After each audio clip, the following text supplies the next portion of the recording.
Hey everybody, welcome back to the channel. Today I'm going to be talking about the right way to turn your hobby into a business. Now I see this discussion all the time. Some say that you should definitely build a business around your hobby. Others say that you should build a business around anything that'll help you make money without regard to your passion or interests. And I think this is why most people fail at entrepreneurship. Most people are looking for rules or laws, the right way to become an entrepreneur. The fact is, there is no right way. The only actual law of entrepreneurship is to never give up. Now, outside of that, honestly, it's all up to you. And I can say that because I do believe you can build a business around your hobby, but it does need to be done the right way. And if you stick around to the end, I'll give you the business model I'm using to succeed. Now, truly, one of the biggest things surrounding success as an entrepreneur is the mindset. And this is the first key to success in turning a hobby into a business. Now, this may not sound important, but it really is. Many of us have grown up learning and having limiting beliefs about ourselves and business in general. Some people grew up believing that money is the root of all evil, that if you're wealthy, it's a bad thing. And while greed and gluttony leads to really poor outcomes in our lives, money is just a thing, a tool. And it isn't even evil or bad. You get to decide how to earn your money and use money. And if you use it for good, then being wealthy is a very positive thing that we should all strive for. Another major limiting belief is that you can't succeed at something because of your age, your race, or your financial position. It's really as easy as looking to become successful, and you can see what other people do in their businesses, and you could tell yourself, I can never be that successful. Others grew up without a strong support system with parents or friends who didn't believe in them or their ability to succeed. Now, in all reality, if you can help people get what they want in life, you can succeed. It doesn't matter what your circumstances are. This is a mindset shift that you'll ultimately have to make in order to be successful. The second key is to not wait for permission.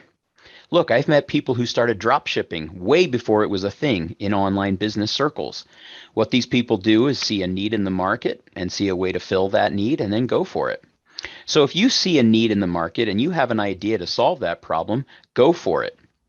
The worst thing that can happen is that you're wrong and you need to start over again. Except when you start over, you're now ahead of the learning curve because you tried something and found out a way that didn't work. Successful entrepreneurs embrace failure. They try new ideas knowing full well that not all of them will work.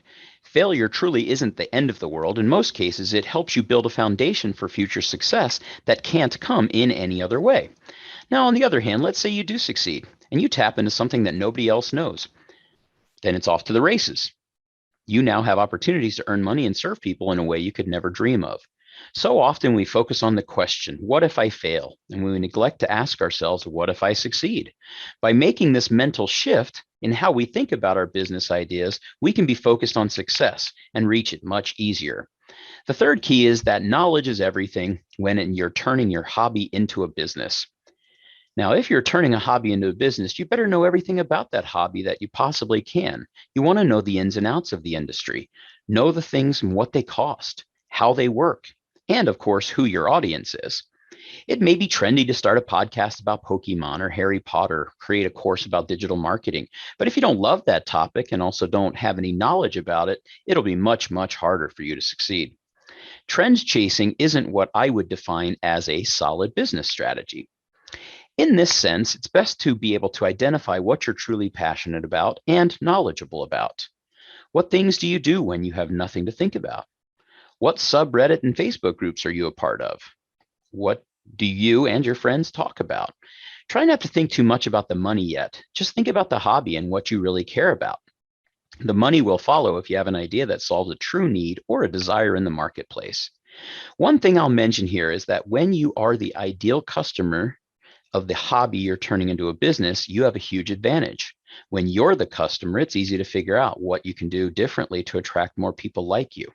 Now, listen, if you've been thinking about starting a business online and would love to turn your hobby into a business, you don't know the ins and outs, how to build an email list, or how to build a web page or funnel, here's what I recommend. It's a course called Partner with Anthony, and I've linked this in the description below for you to click on. This is the opportunity to partner with an 8-figure online marketer to build your first business. Now, once you've built your first business, you can use those techniques and experience gained to build a business around your hobby.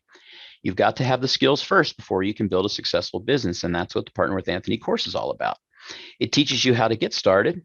So if you haven't ever even started a business before, this course was created just for you. It isn't expensive, but it's packed full of value. I'm going through this course, and even though it was challenging and forced me out of my comfort zone, it's been awesome. Now, once again, I've linked the training video below where you can watch it and help you get started on your first online business. And of course, as always, thanks for watching, and I'll see you next time.